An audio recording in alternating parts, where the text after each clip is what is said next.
We're at war. No one wants to admit it, but humanity is under attack. One very specific man might be all that stands between humanity and the greatest threat of our brief existence. Shepard!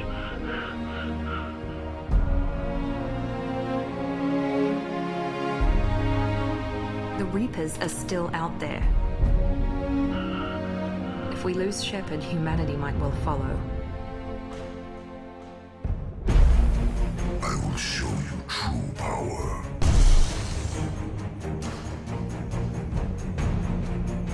We need a leader. And surround them with the brightest, the toughest, the deadliest allies we can find. Take the fight to the Collectors in person. Looking forward to the action. Attacking the Collectors would require passing through the Omega-4 relay. No ship has ever returned from doing so. The team will have to be strong. Their resolve unquestionable.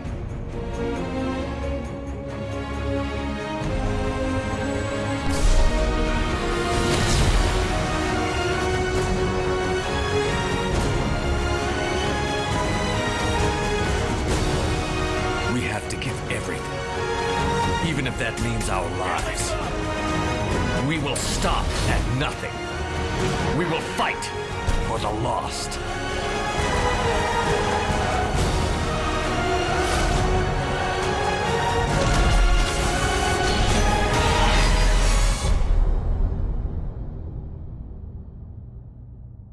So, what you just saw was a trailer for Mass Effect 2. The Mass Effect series is one of gaming's most large-scale and intricate science fiction epics. Maybe, I mean, depending on how many games you play, that might not necessarily have been what you expected. I mean, there was no gameplay whatsoever in that trailer. That's what the game looks like while you're playing it. That trailer had one priority and one priority only, to sell you on the story, to make you look forward to the characters, the epic battle for survival. There's no focus on how many guys you kill or what you do while playing, just the story. So, yeah, that's Mass Effect. It's one of the more interesting ones. As has been previously stated, my name is Samuel Gronseth. Yeah, I'm a student at Simpson University, back here to finish up some GE. This semester I'll be getting my BA in English with an emphasis in creative writing, and I've been doing that while also using my own personal time to apply what I've learned to the study of video games as an interactive form of narrative art.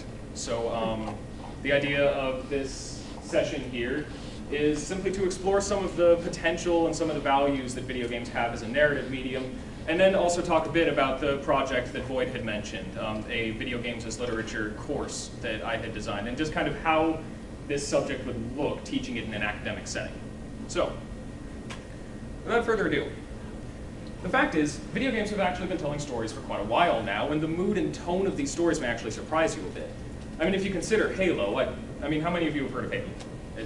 Even if you haven't played it, it practically ruled the video game world for the better part of the first half of this last decade, basically.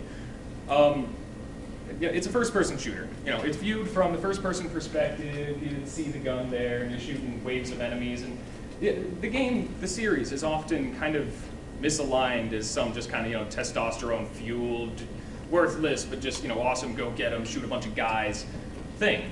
But, I mean, when it comes down to it, there's a little bit, I mean, if that's all that there is to this game, then explain this. This music is the music that plays when you open the main menu of the game. So this is the first thing you hear. I mean, this is to set the mood for the game. You're going to go in, you're going to shoot a bunch of aliens. This is not exactly the music that you would play if you just want to get someone pumped up for some pointless, you know, thrill ride. It's slow, meaningful, contemplative, and that actually is rather representative of the core of Halo's story, the beautiful and dangerous mystery behind it.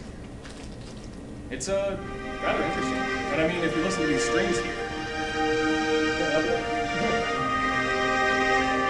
it's hardly what you would expect if all you're looking for is some generic interactive action. Just as there is much more to all the best action films than simply shoot a bunch of dudes and punch them in the face. Maybe there's more to these video games as well. I mean, sure, Halo is a game about shooting aliens aliens and saving humanity from them, but maybe that's not all. So, if you allow me to get this back up.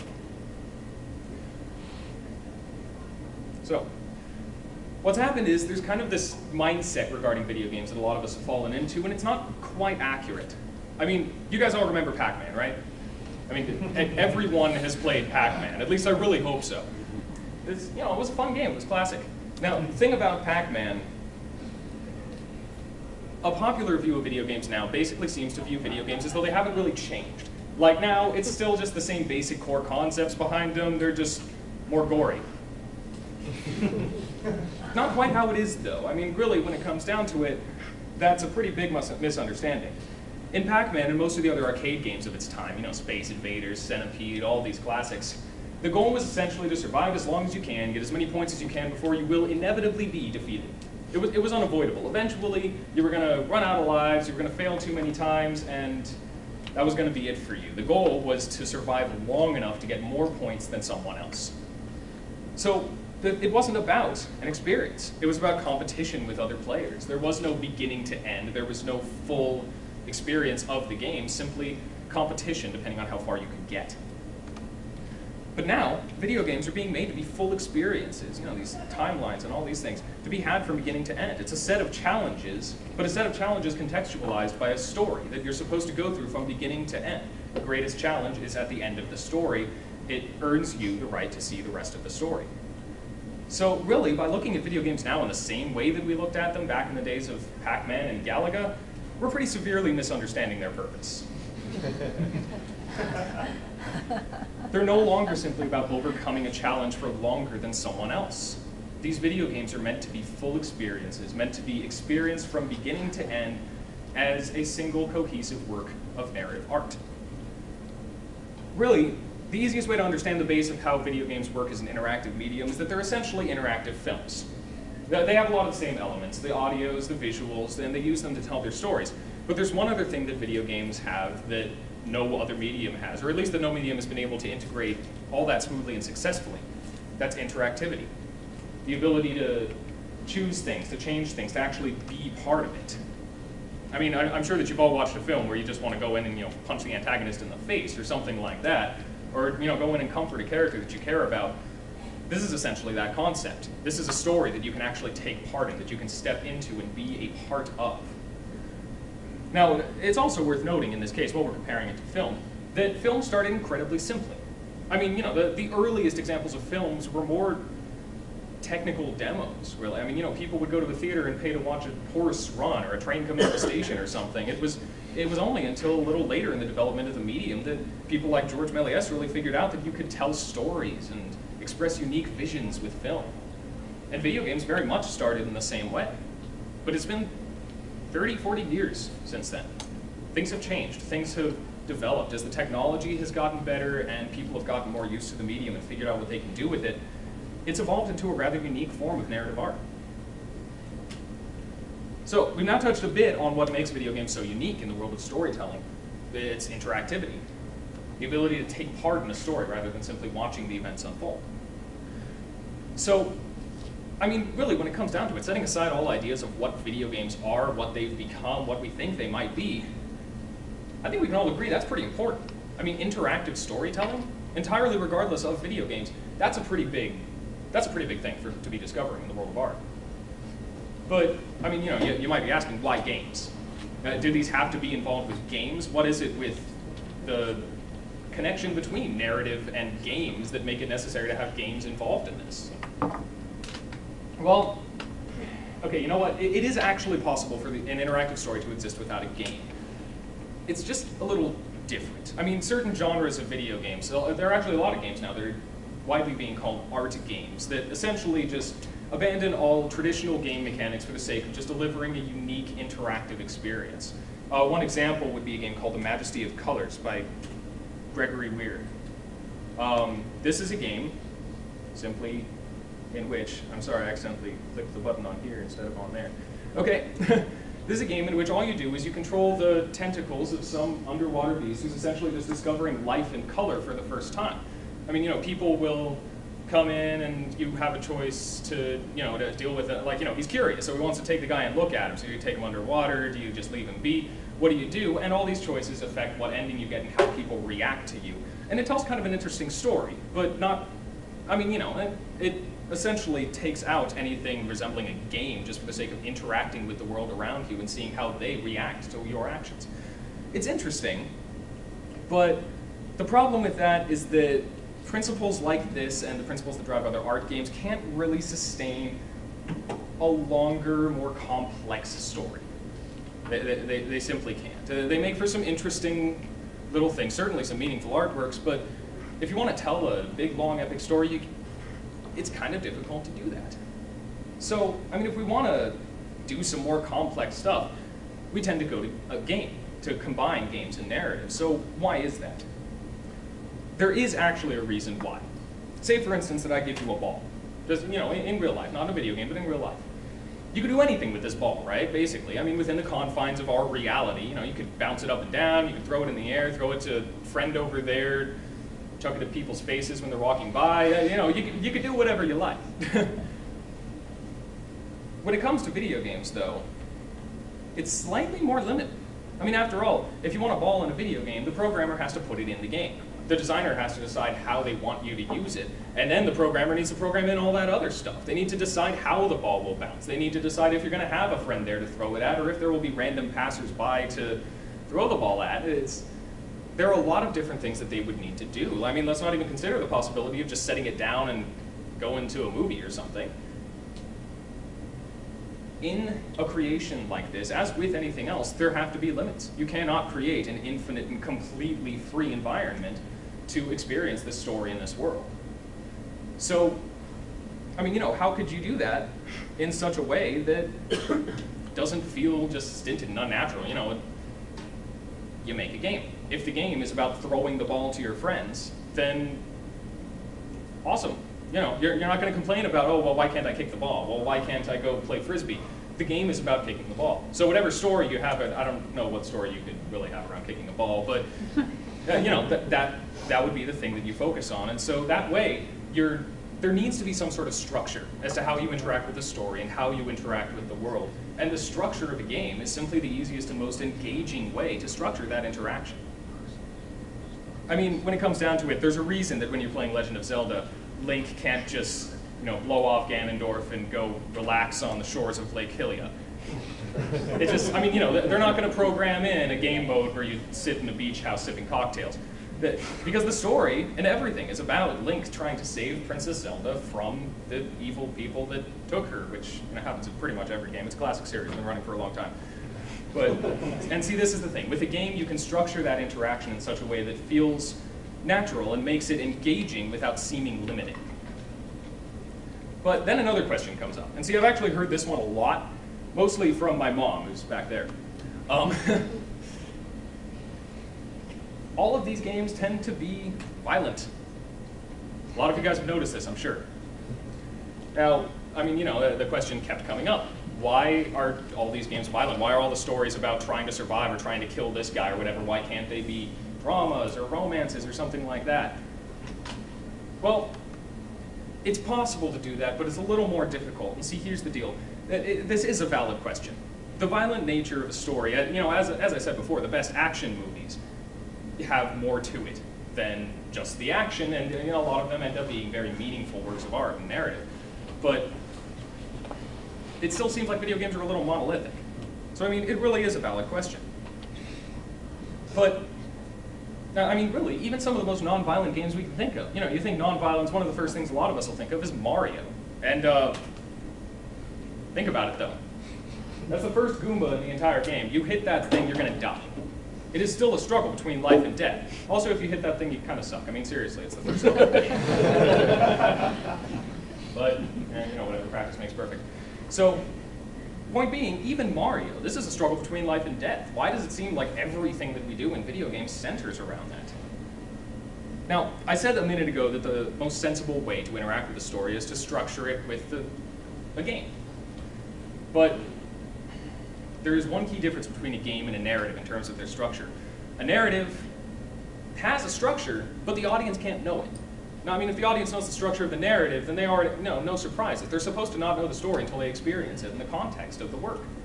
A video game, on the other hand, must have structure and clear winning conditions from the very offset of it. You have to know what you're doing, how you're going to do it, where you need to go. Otherwise, it's just confusing and you don't know what to do. This creates a bit of a disconnect between the two elements. I mean, let's just say, as an example, that you try to make a domestic drama game about a family who's going through a lot of really tough stuff, and your goal in the game is to maintain your relationships with your family members, even despite all these tragic things that are threatening to rip your family apart. How do you structure that? I mean, you know, let's say that you're having a conversation with your sister, who is, and you know, it gets really heated. And you know, maybe you remember a conversation back when that you can bring up and say, oh, hey, this, you know, or remember this thing. This could be important to this conversation. But I mean, you know, what if the game doesn't give you that option? It only allows you to respond kindly or respond angrily. You can't possibly account for every option, and as a result, it's going to cause that same disconnect that I was talking about earlier if you didn't use a game to structure the interaction. And I mean, even if you end up really screwing up that conversation and ruining your relationship with your sister, then, you know, what next? That can't just be game over. In a story like that, you know, maybe that happens, but you can still salvage some other stuff, or maybe you can even fix that relationship later. There is no clear way to say you have lost or you have won in a situation like that. Now, it's not to say any of this is impossible. It certainly is, and you know, there are developing ways in which these stories can be portrayed, but when it comes down to it, what in life is pretty much the only thing you can think of that is absolute? When have you lost? When have you won? Life and death. I mean, really, what else is there? I know if you consider a story like Die Hard, when does John McClane lose? When does he fail? It's when he dies. You know, if the terrorists kill him, then game over. Story's over, nothing else can, I mean, you know, he failed. The end. There are no ifs, ands, or buts about that. So, I mean, as I said, it doesn't make it impossible to tell stories about non-violent things, but it does make it a bit difficult. And seeing as this is, you know, make no mistake, this medium has done incredible things and it has a lot of potential, but it's still growing. We're still figuring out a lot of these things. We're still even working on having an emphasis on storytelling within the medium. So we're working on this. But point being, for now, it's simply a lot easier to tell a story that has a violent context to it if you're going to put it in the structure of a game. I imagine, though, you'll want to see some specific examples, right? I mean, all this stuff seems like it has great potential, but what has already been done? What ways has interactivity affected storytelling? So, I'm going to take a little while to talk about a few examples for 6 specific elements in storytelling techniques that make use of interactivity. The first, I'm just going to call player responsibility. It's a very, very basic one. You know, when I was at Simpson, I was in my dorm room once playing Red Dead Redemption. I don't know how many of you have heard of that. It's a Western. You know, very, very good story, very interesting recreation of the Wild West, and it's pretty cool. So I'm playing it, and my girlfriend walks in and says, okay, well, what's this story? Because, you know, she had heard me ranting about video games and their stories and stuff, but she didn't quite believe me at the time. So she asked what this one was about, and I started explaining. Well, I'm a man named John Marston. My family has been taken because I used to run with a gang, but then I retired, and you know, I retired so that I could have a family, and now the government wants me to track down my old gang and kill them, and they've taken my family until I can do so. And, you know, I explained the whole story. And she interrupted me at one point. She's like, wait, what do you mean your family? Why are you talking about yourself? And I was confused for a second. Like, I hadn't even realized I wasn't talking about this story as though John Marston were doing all these things. I was talking about it as though I was. Because, you know, I was. I was experiencing this story in the shoes of this protagonist. I mean, sure, I, in real life, do not have a family at all, let alone one that has been taken in the era of the Wild West, and, you know, that of course, is not happening. But because of the fact that I am controlling this person, that I am playing as him in the game, I connected with him on that level and was expressing it as though I was him. I wasn't even noticing that. So, I mean, really, there is this inherent connection between you and this player that you're playing, even just in the first place. And I mean, if we consider Another thing that you've probably seen all this in the movies, the big battle scene where one of the very important secondary characters, like say the love interest, dies. And of course when this happens, the protagonist goes through this sense of not only loss but guilt. I mean, if only I was faster, if only I was a better warrior, what could I have done to save her? Imagine on the other hand that you're playing a video game and that happens. You're fighting this battle, you're attempting to save everyone and kill all the guys you need to kill, and a beloved character that you've been getting to know for, video games can be pretty long. Let's say you've been spending 20 hours of story time with this character, and they die while you were playing. Those feelings of guilt transferred pretty directly to you. You start wondering, what could I have done? If I were a better player, if I used this ability here, what could I have done that could have saved this character?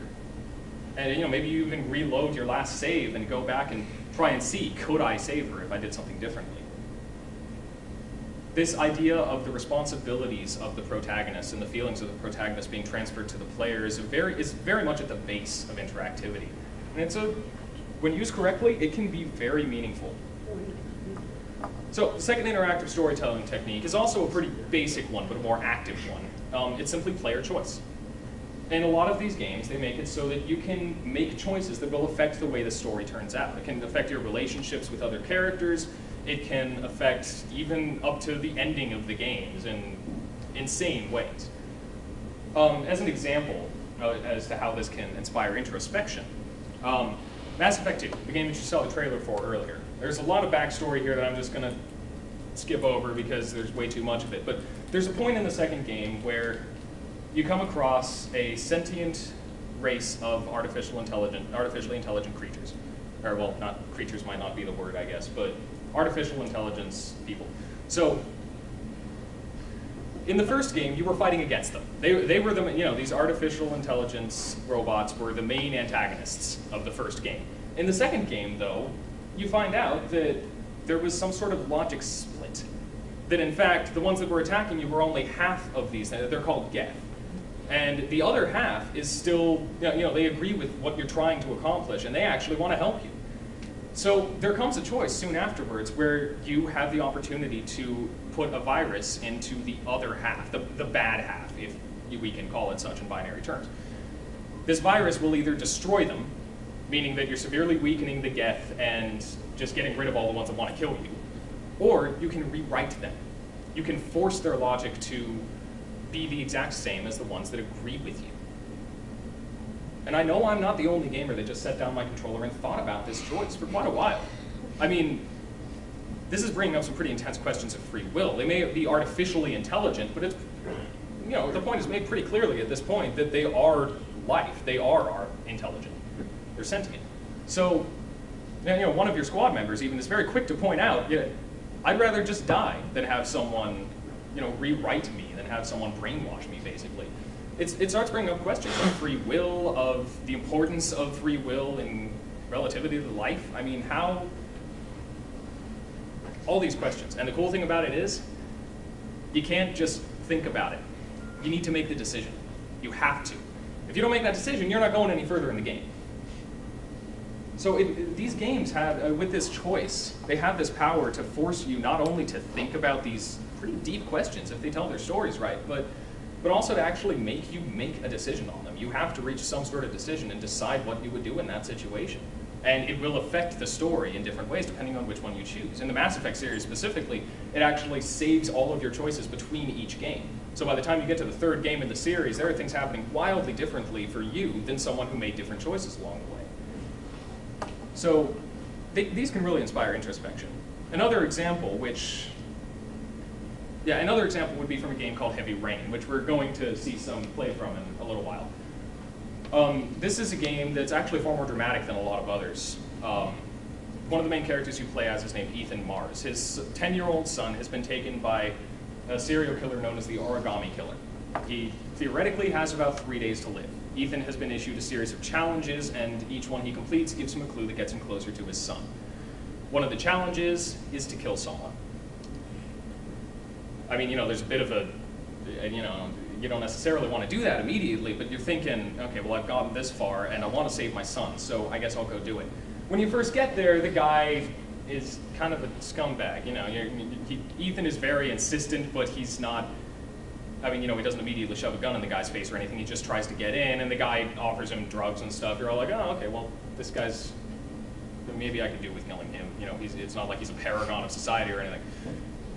You get in, and he actually starts, like, you know, by the time you put a gun in his face, the guy actually pulls out his own gun and starts attacking you. But eventually, this whole chase scene leads you into a room that it dawns on you, and it's a rather sickening feeling, really, that this room is the room of two little girls. This man, by this point, is on his knees begging for his life and showing you a picture of his two young daughters and saying, just please don't. I don't know what you have against me, but don't take me away from them. What do you do at this point? I mean, this is a situation where you're either going to take this man away from his two young girls in order to save your son, or you're going to risk the possibility of letting your son die in order to allow this father to live with his two girls. I mean, you know, how far are you willing to go to save what matters to you, even if it means destroying what matters to someone else? And again, it's a situation where you need to decide. You need to decide whether you want to pull the trigger in that moment. These games can, if done right, inspire some really intense introspection. So, a third example, or sorry, the third effect of interactivity is what I would call the immediacy of action. So, all this really means is that every action performed in a video game, since you are actually doing it, carries a bit more weight than an action performed by a character in a more passive medium. An example of this that we've all seen is, you know, the hero's last stand. You know, we see it in plenty of movies where either the hero simply knows that he can't escape or knows that he has to stay back to hold off these enemies to let something awesome happen. Yeah, point being, there's some good reason why he needs to stay behind to give his own life in battle. We've seen it all the time, right? So, we're going to talk about a specific game here. Halo Reach is part of the Halo series, obviously, and it's a prequel to the other games. The Halo trilogy happened, and then this happened. Halo Reach is a prequel to everything else. It tells the story of a very disastrous battle that we all knew happened. We knew from the very beginning of Halo Reach. The squad that you play as, they're not going to survive this. So, as they fall off one by one, they sacrifice themselves or sometimes even just die in unfortunate circumstances. Eventually, you manage to do something that will, you know, as we know from the rest of the games, eventually spell victory in the war, and you're left on the planet. Nothing else you can do. Current objective, survive. That's it. That's all you can do. When it comes down to it, though, you're not going to be able to. There's no more objective. There's no more something that you're trying to accomplish. There's nothing else you can do. You've done all that you can, and at this point, all you can do is take as many of them down with you as you can.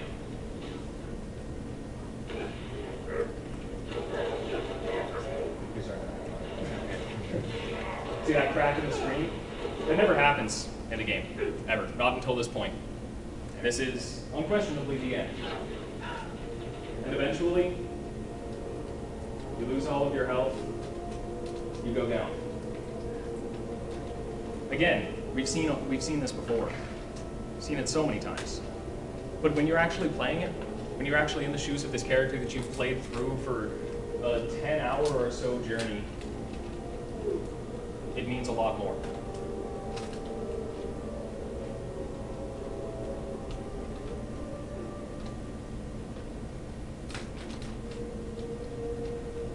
That clip was actually shown us from the very beginning of the game, too. So, and the last cutscene's long, though, so.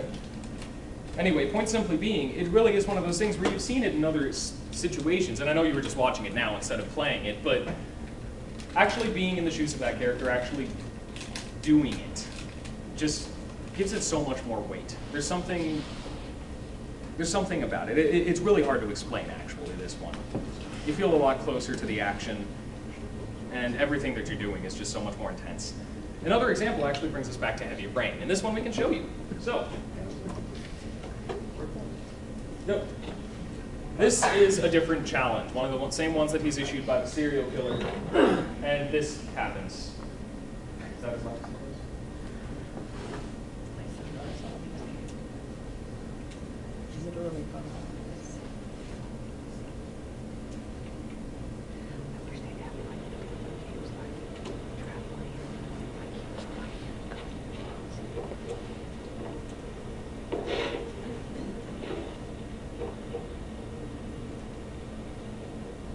Are you prepared to suffer to save your son? You have 5 minutes to cut off the last section of one of your fingers in front of the camera. If you succeed, you will get your reward.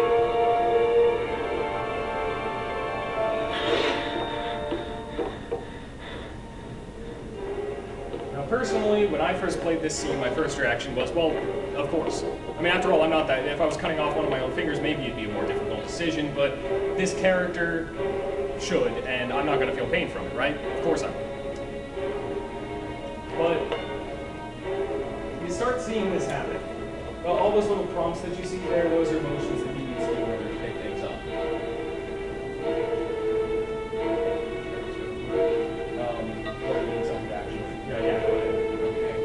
Notice it's making you go through every agonizing step in this process, everything. And the intense music in the background.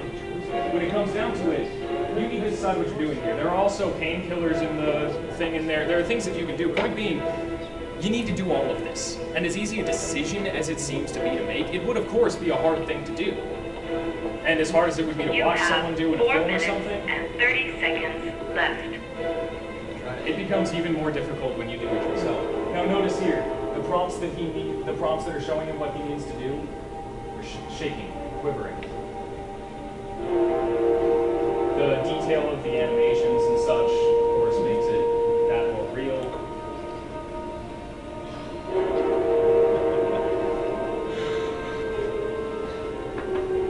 Again, every agonizing process, deep breaths, all the things that you would have to go through were you actually doing this.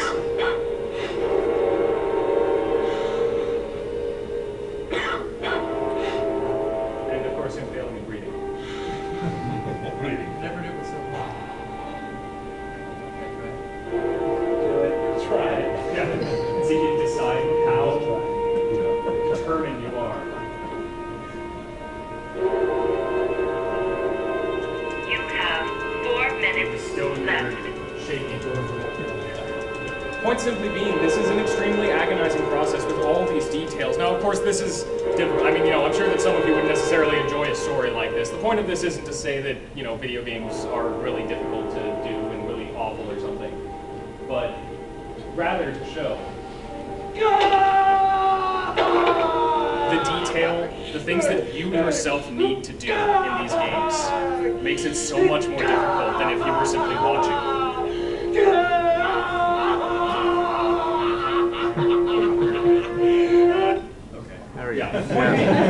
Screams for a while. Admittedly, it would hurt. Yeah. So again, the point of this isn't to say, video games make you do awful things to yourself or anything like that. This is just an example of how it can be so much harder for you to do than to watch in a movie simply because of all these details. So, okay. The fifth way interactivity can affect storytelling is my personal favorite. It's about messing with the perception and illusion of control. There's an incredible example of this. It's an incredibly huge spoiler for what is arguably one of the best plot twists in the entire medium of video games. So you know what? I'm putting this up. And if you would rather go into there and not actually hear this part, it's for a game called BioShock. If you have not played BioShock and you plan on it, yes, good at it. Then you've been warned. Do what you will. So, in short, and very, very, briefly, in BioShock, you play as a man who finds himself in a sprawling underwater city. This city was created by a man named Andrew Ryan, specifically to make what is essentially an objectivist society. It's very heavily influenced by the book Atlas Shrugged. In Ryan's own words, when you're actually going down and first seeing Rapture, he says, "Is a man not entitled to the sweat of his brow? No, says the man in Washington, it belongs to the poor. No, says the man in the Vatican, it belongs to God. No, says the man in Moscow, it belongs to everyone." I rejected these answers. Instead, I chose something different. I chose the impossible. I chose Rapture. A city where the artist would not fear the censor, where the scientist would not be bound by petty morality, where the great would not be constrained by the small. And with the sweat of your brow, Rapture can become your city as well. This is why he formed it, to create a place where there were no restrictions. It was complete freedom, and progress would theoretically come from that. By the time you end up down in Rapture, though, it's all gone to hell. The entire place is in chaos. The genetic alterations that they've made to themselves have essentially made almost everyone there into these raving lunatics. It's a really messed up place by the time you get there. And someone contacts you over the radio. He calls himself Atlas and explains he wants to get out of Rapture, but he needs someone else to do some of this stuff. He can't do it all. So he starts guiding you through Rapture as you explore. Now, it's a very free game. You can explore a lot of Rapture, and it never takes control away from the player. Even when very important things are happening in a certain location, you could just like turn your back to it and not watch it if you want. It never forces you to do anything. It's simply Atlas telling you what to do, and you willingly doing it. Then you actually get to Ryan's office. By this point, a few different things have happened. Your goal at this point is simply to kill Ryan and give control of Rapture over to Atlas so that he can do what's necessary to be done for you and he to get out of this place and back to the surface. However, when you get to Ryan's office, he starts spouting out the same philosophical stuff that he kept saying throughout the entire game over the speakers and such. And then he turns to you and says, "Sit, would you kindly?" Immediately, your screen goes down. You sit. No hesitation, nothing. I know I'm not the only one who checked my controller. I'm like, did I just push the crouch button? No, what? Then he just simply says, "Would you kindly?" It's a powerful phrase, a familiar phrase, right? All of a sudden, flashback, you realize Atlas the entire time has been prefacing every important thing he's told you with the phrase, "Would you kindly?" Everything. You start realizing all this control that you thought you had, all these things that you thought you were willingly doing in order to get out. It's been a lie the entire time. You controlled your character. Never once did you do anything that you did not decide to do. And yet, all of that has been turned over on its head. And for that matter, it even reaches beyond this game. Even in the Halo games, you have someone telling you, okay, this is the objective, this is what we need to do. You follow orders and progress through the story. This was nothing different. Until you get to this point and realize that your experience with these games, your expectations for what you need to do and why you need to do it, have entirely betrayed you and everything is turned over on its head. There's an inherent idea in these games that you have control. But really, you're not doing anything that the creator of the game didn't already program in there for you to do, that they didn't already decide you could do. And by messing with that in this way, it created an incredible and just very shocking and confusing twist. Because it not only just affected what the character was doing, but what you were doing as well. So, you come in. Good, because you do need to play it, Elliot, that's good. So anyway, the sixth and final interactive storytelling technique that I'll go over is, well, this one's a bit of a double-edged sword. I've talked a bit about the interaction between game mechanic, the game and the narrative, and how combining these two has, it makes sense, but it has its difficulties, it has its, pros and cons. There's another famous example here, and I don't actually need to be specific enough to spoil it, so I'm not going to. Because personally, I hate spoilers. I mean, seriously, if creativity and art is God's gift to man, then spoilers are Satan's attempt to screw it up. I mean, I hate them so much. So, yeah. There's a certain Final Fantasy game, not saying which one. A lot of you already know, shut up. Not saying which one, but a certain Final Fantasy game in which about halfway through the story, one of the major characters dies. Now, I mean, nothing special, right? That happens a lot in stories. But the thing that must be understood is that these types of games, in terms of the gameplay, revolve around the control of multiple characters. And each of these characters has different abilities, different strengths and weaknesses. So by eliminating one of these characters, you're essentially eliminating a very important part of the gameplay itself. You're affecting not only the story, but you're changing the way that the game works as well. So it just wasn't expected. Why would they do that? You need all these characters because they're all part of the game, right? But no, about halfway through this game, this character was suddenly dead, and there was nothing you could do about it. The simple I mean, it may seem like kind of a cheap tactic, admittedly, simply making it so, you know, well, this kind of game, you think this is going to happen, but no, now it's more shocking. But when it comes down to it, it actually works very well with what the director of the project was trying to do with this. There is a quote that he said, okay, yes, he cited to have said, "People die of disease and accident, not sacrifice. Death comes suddenly, and there's no notion of good or bad. It leaves not a dramatic feeling, but great emptiness. When you lose someone you loved very much, you feel this big empty space and think, if I had known this was coming, I would have done things differently. These are feelings I wanted to arouse in the players with this character's death relatively early in the game. Feelings of reality, not of Hollywood." He was trying to make it sudden, surprising. He wanted to make the loss intense, thick. And by doing it in such a way that not only was just sudden and quick, but also left a hole in your strategy, in the way that you played the game. You felt this character's loss for the entire rest of the game because you could no longer fight with this character. The downside of this, unfortunately, is that sometimes it kind of goes against the way that the gameplay works. In these games, when a character dies in battle, you use an item called Phoenix Down, you know, like the fuzzy feathers from a phoenix, in order to revive them. You do that all the time. I mean, you know, that happens. So why didn't we use a Phoenix Down on this character?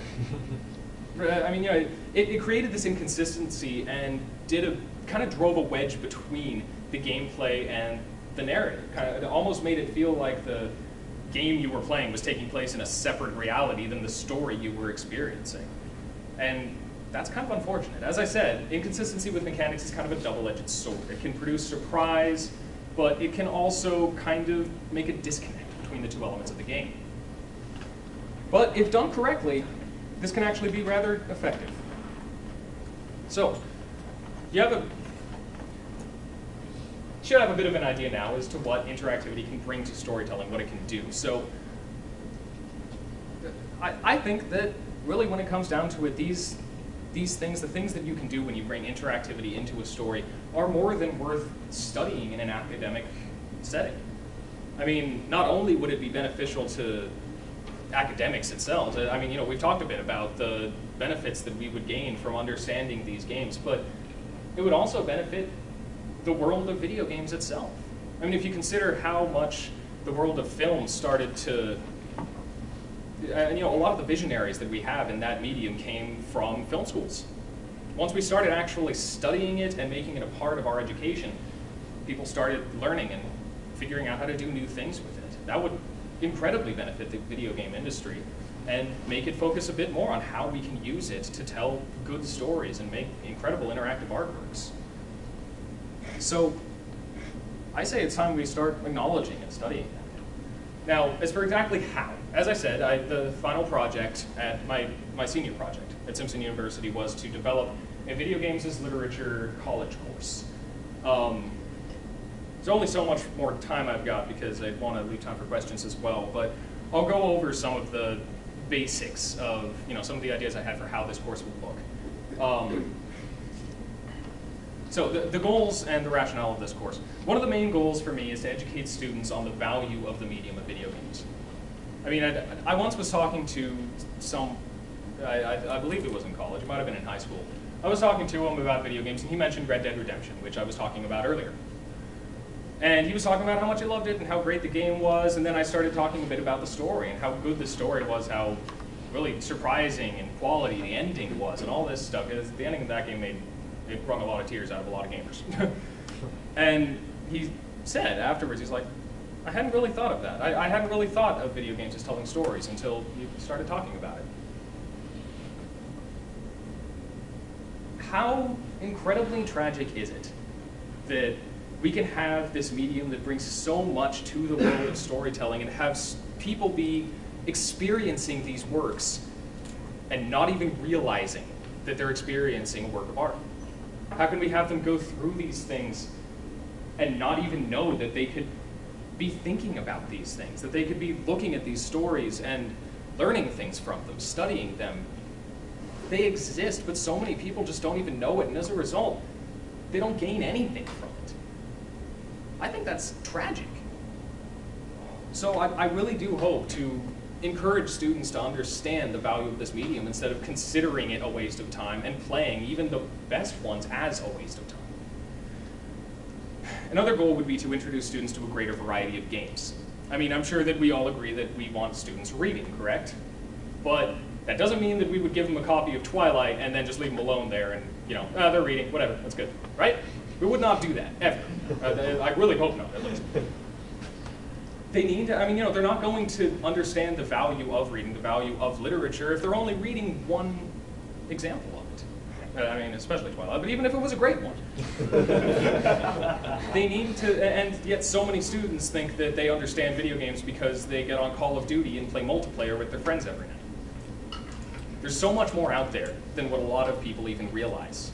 And by educating them on that, we're giving them a lot more opportunity to better themselves through this medium instead of simply using it as an escape and as a pastime. And another thing that I would want to do with something like this is to, and I know that a lot of these goals are essentially shared between Boyd and I, which is, yeah, is to increase the academic understanding of this new art medium. I mean, right now, a lot of the academic world in general just doesn't quite get it. I mean, even as we have video game design classes and even majors, even master's degrees in video game design, even then, it's very rare that you find a class about video game design from an artistic perspective and from a narrative perspective. Writing for video games is simply not something that exists in the world of education. I've already explained a bit as to why I think that it would be beneficial for that to happen, but it just hasn't yet. And increasing academic awareness of these concepts would be a very beneficial thing, both to academics and to video games and to the students that are being taught. So, in terms of the basic structure of the course and how this could be taught, the way I did it was actually very inspired by the Film as Literature course that I took here with Mark McKinnon, who just left a little while ago, but yeah. That was actually the first course that really got me thinking about the idea of other, you know, things other than traditional literature, books and such, being literature and being storytelling. And I like the structure. Essentially where it came down, you know, you would learn a lot of the basic things at first, you know, how to write a good essay, how to analyze literary work, how to do all the, you know, film terms, all that stuff. And then after that, it essentially settled into a series of studies. You would watch a film over the course of 1 or 2 class periods, and then you would write an essay on it that was due a week later. I mean, personally, I'm not a huge fan of using, you know, Scantron-type tests for something like literary analysis. I don't understand how we can capture what we're trying to look for here. They need to think about it. They need to write about it. So that's essentially the basic structure, but the difficulty with it is that in a film class, you can simply show a film. You know, you can show it in class, or even if you can't show it in class, you know, say it's an online course, you can, it'd be easy to rent a DVD, and one DVD will always play in any DVD player, assuming the DVD player works, and, you know, not a problem. Video games, on the other hand, are still segregated by systems. You know, if I wanted students to play Heavy Rain, they wouldn't be able to do so unless they have a PlayStation 3. That's the only system it's available on. And I can hardly expect them to drop, what are they, $200–300 now still for a PlayStation 3 just so they can play this one game for this class. So a lot of people early on in the process of designing this course were recommending to me, well, just show clips of the games, you know, show parts of them in class. But I mean, you may as well say to do a film class by having the students listen to audio clips of the movies you're talking about. Interactivity, I've talked about it a lot, I've said the word interactivity a lot. It is the defining thing about video games. It's what makes them video games instead of just films. If you remove interactivity from a study on video games, then you're no longer studying video games. It simply wouldn't work. I was very adamant about that from the start. There has to be a way for the students to play the games, or else they're not experiencing what they need to experience. They're not learning what they need to learn. So the way that I got around this is what I call the multi-game study structure. Essentially, this comes down to a series of studies, again, similar to what I was talking about with McKinnon's Film as Lit course. What this essentially means is that rather than, okay, we're going to study this game, instead you say we're going to study first-person storytelling. You know, because the way you tell a story in the first-person perspective, like in Halo or something like that, actually has a lot of differences from the way that you would tell a story in another medium. in another genre rather, if you're viewing it from the third person or from an overhead view or something. So yeah, in that section, we could have a few different first-person games, from Halo to BioShock is first-person as well, a few that do a very good job of telling the story through that first-person perspective, and then the students could choose one that's available on their systems. Because by doing that, we have a few different games in this study that are available on a variety of systems. So, you know, if one kid has an Xbox and nothing else, then he can play Halo, and if another kid has a PC and nothing else, then he can play Half-Life 2. It allows for a bit more versatility while still allowing us to talk about specific things and specific techniques. It would also be, the class would be very discussion-based as well, so that way students who are playing the same games can get together and discuss more specifics about what they're doing. And then after each of these studies, I would have prompts made specifically to, you know, have them do literary analysis on the games that they played specifically. I mean, that of course would depend on the game and exactly what it was trying to accomplish. It could be talking about character arcs, or, you know, how was the story told through the gameplay instead of just through videos in between gameplay segments, stuff like that. And then something else that I know is going to be talked about a bit more in a later session, from what I understand. Gameful design. What this essentially comes down to is the idea of integrating some principles from game design into more everyday things. In fact, I have a quote here from Jane McGonigal. She wrote a book called Reality is Broken, all about the ideas of gameful design and how it can improve our everyday lives. What she said about it is, if we take everything game developers have learned about optimizing human experience and organizing collaborative communities and apply it to real life, I foresee games that make us wake up in the morning and feel thrilled to start our day. I foresee games that reduce our stress at work and dramatically increase our career satisfaction. I foresee games that fix our educational systems. I foresee games that treat depression, obesity, anxiety, and attention deficit disorder. I foresee games that raise rates of democratic participation.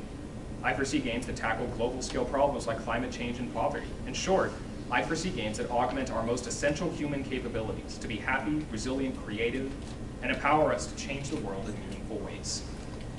That's basically the idea behind gameful design. Use the principles of games that are used to make us feel happy, to make us feel fulfilled, and make us feel like we're progressing, to augment and empower us in everyday life. So, a few things I've done with this. The most simple is simply altering the grading system a little bit into a leveling system. If any of you are aware of RPG mechanics, then you would know that as you do more things, as you survive more battles and finish more side quests and such, you gain experience. When you gain enough experience, you level up. There are certain levels, and every time you reach a level, you get more powerful. Your statistics go up. You become more capable of dealing with things, and sometimes you'll even get new abilities that are going to help you progress through the game more easily. So the idea of this is that instead of, they turn in an assignment and, oh, you got this far from being perfect, that much further you would have gotten an A. Instead, this is a matter of progression. This is a matter, you got this much more experience, you level up, you're further up now. It's a very simple change, really just semantics, but it helps the students feel empowered as opposed to desperate to get good grades. The nice thing too is that it very easily translates into a letter grade. I mean, you obviously can't send a report card to, I'm actually going to be teaching the class at the high school level next year. And so I certainly can't be sending the parents report card saying that their child is at level 6 in this class. They'll have no idea what I'm talking about. But with a certain, let's just say to make it easy, you have 100 levels in the course, so level 100 at the end is, what they would accomplish if they got everything.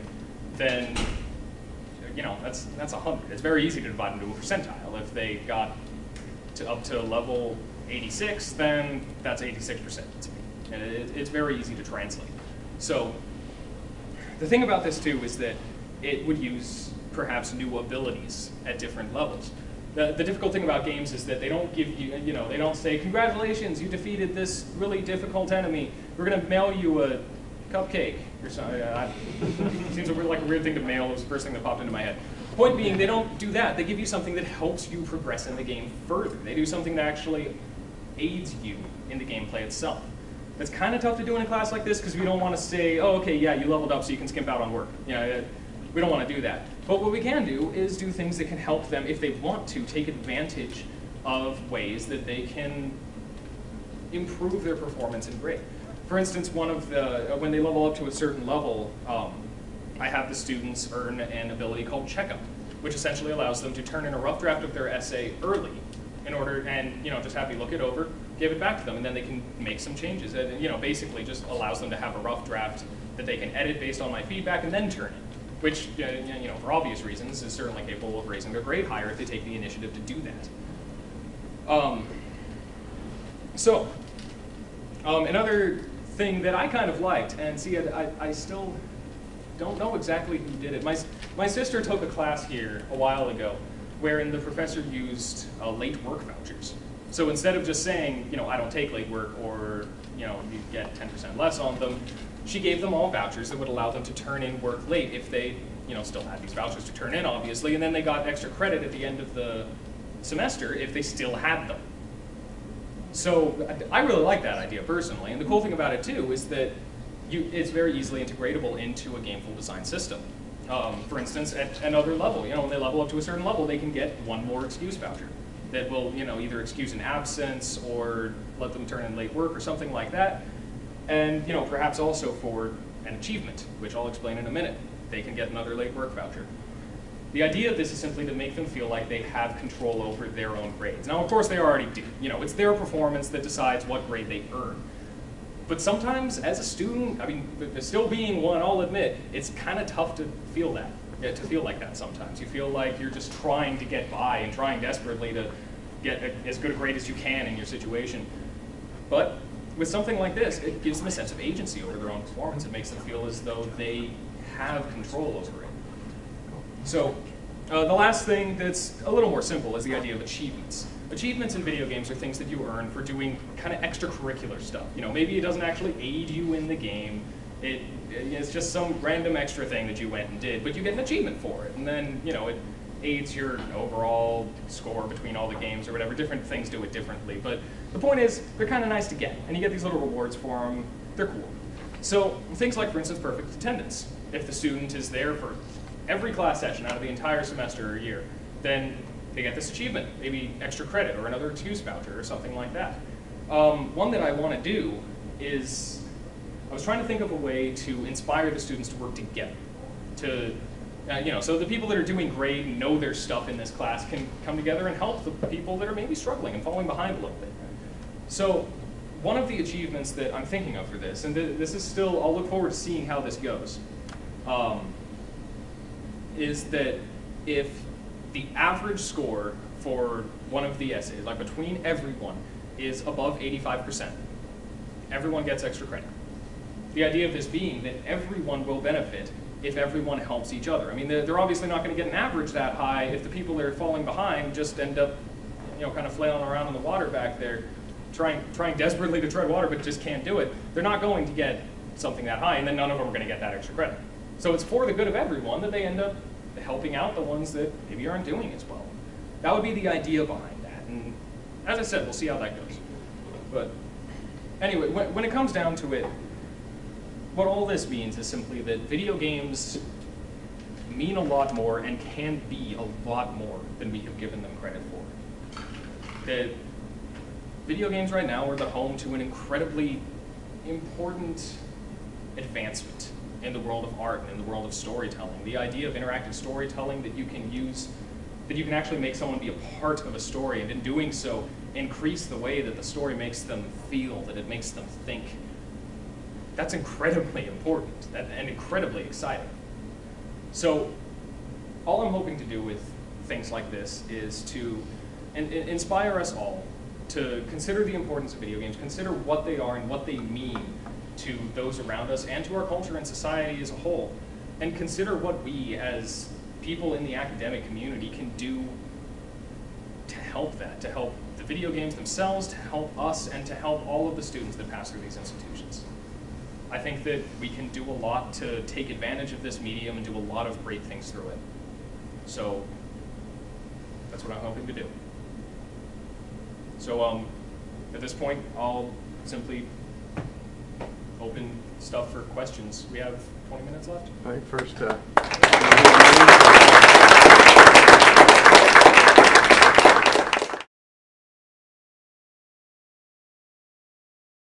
An interesting thing that's been happening recently, you know, in film you have people that call themselves film buffs. You know, these are the people, pretty much everyone in our culture enjoys movies, right? You go to a movie, you watch movies with friends, whatever, but there are certain people, they're called film buffs, and they know everything. You know, they'll know every bit of trivia, they'll know all the classic films, all the modern ones, and all the things that inspired certain movies and all that. There's been something recently with gamers that's really, within the gaming community, that's really starting to resemble that. There's been a big question coming up, what exactly is a hardcore gamer versus a casual one? Those are the terms that have always been used, but recently we've started debating exactly what that means. I mean, the gaming now is spreading to everyone. It's easy to see within the next 5 to 10 years, everyone being a gamer the same way everyone is a moviegoer. So this question has started to come up. You know, are the people who just play Farmville on Facebook for countless hours upon hours, are they gamers? Or are they just people who kind of play games? And you know, what about the people that play Call of Duty for hours on end? That's considered a hardcore game, but if all they're doing is that, are they gamers? And there's this big debate going on. The point of this simply being that it has come to the point where we're needing to start making a distinction between the people who take this medium seriously and the people who simply enjoy it. It has enough meaning that this separation is starting to form between the people who just, you know, yeah, games are fun, games are cool, and the people who really take it seriously, who gain something from it and make it a big part of their lives, a big and meaningful part of their lives. So I find that very interesting in terms of the meaning of these games and the way that they speak to a lot of different people. We have communities popping up that are very similar to stuff that's happening with other mediums. I mean, you know, you also have a I'm not sure what it would be for literature. Literature? Bookworm? I don't yes. English professor? I don't But point simply being, the communities are starting to reflect the communities of other more developed and older art forms. And this development is happening. It's slowly, it's taken a while, but it is very much on the way.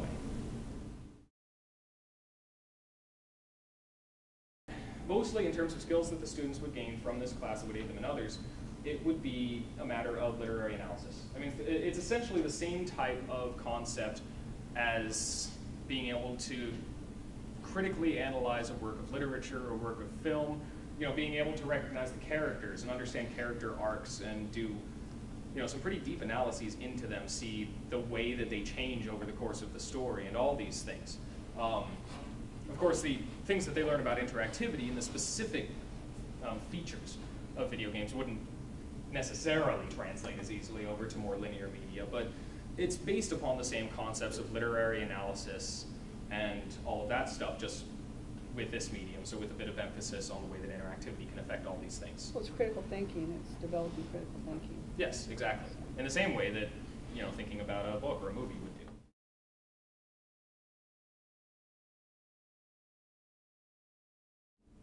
No, well, certainly not. I mean, some of them would be in terms, you know, a first-person shooter and a real-time strategy game both have characters that would theoretically both go through character arcs and the story and all that.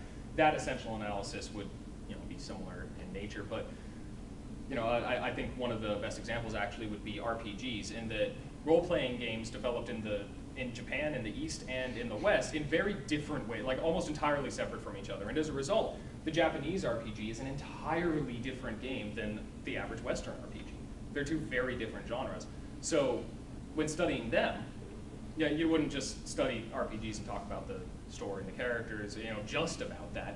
You would also be talking about the different design principles that go behind the Japanese gameplay and the different writing sensibilities that go behind the stories, as opposed to the Western, where, I mean, you know, in Japan it's all about taking you through this long epic story, whereas in Western RPGs it's more about freedom and open everything, your ability to affect your character, your world.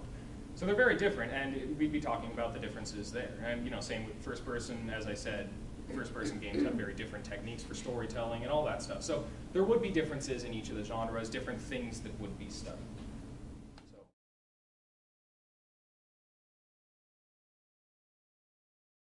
Does that Yeah, that would certainly be fine for children. In terms of art games, there are plenty of them that maybe deal with some mature themes, but not any that would be, that wouldn't necessarily be harmful to children, maybe a bit over their heads.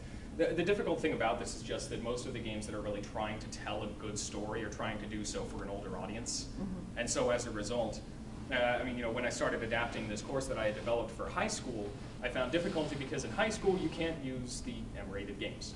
That M essentially being the equivalent to R, T for teen being the equivalent to PG-13. I couldn't use the M-rated games for high schoolers.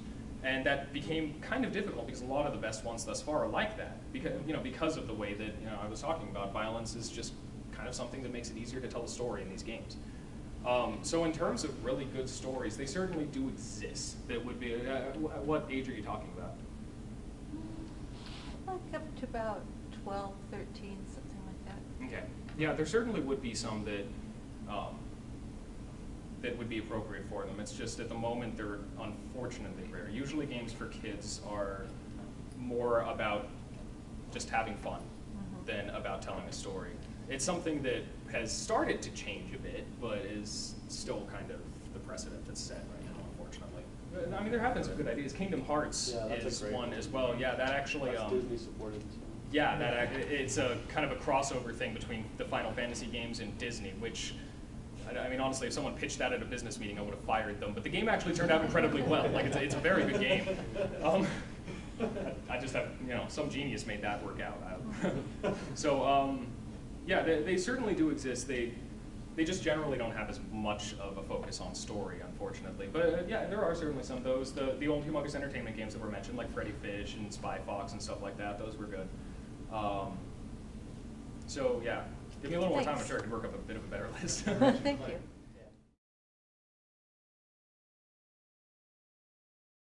They certainly could be. I mean, especially, they would especially go well with history, really. Oregon Trail is in the back of my mind all the time. Well, yeah, exactly. I mean, I grew up in the era where we played Oregon Trail in school for history, and that was fantastic. I mean, I'd have a bit of a better understanding of, just how difficult it was and all the challenges they faced because of that game. And things like that certainly could exist, and in some cases do. There was a while where the first-person shooter market was almost entirely dominated by World War II shooters.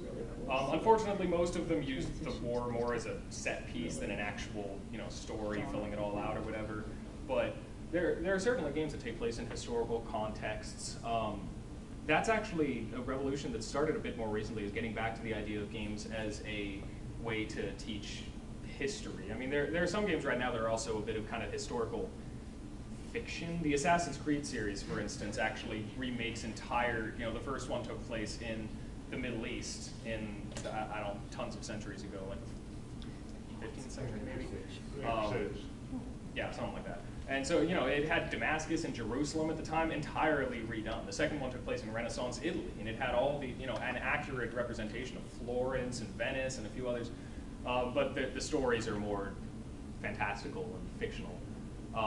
But yeah, using games in that way certainly is something that has been done before and can be done. In fact, I read something a while ago about a history teacher who's trying to make a video game to teach his students about a certain area in history. It's something that can happen and is happening, certainly. I guess it'd be less artistic, the games like that. Well, not necessarily. A textbook and a piece of literature. Well, that's a distinction made between textbooks and literature, but in the same way, you can see, there are plenty of movies that are based on true historical events that are incredible films, very highly respected. So, you make it right. It could be both a great work of art, interactive art, and a great way to teach them about what's going on.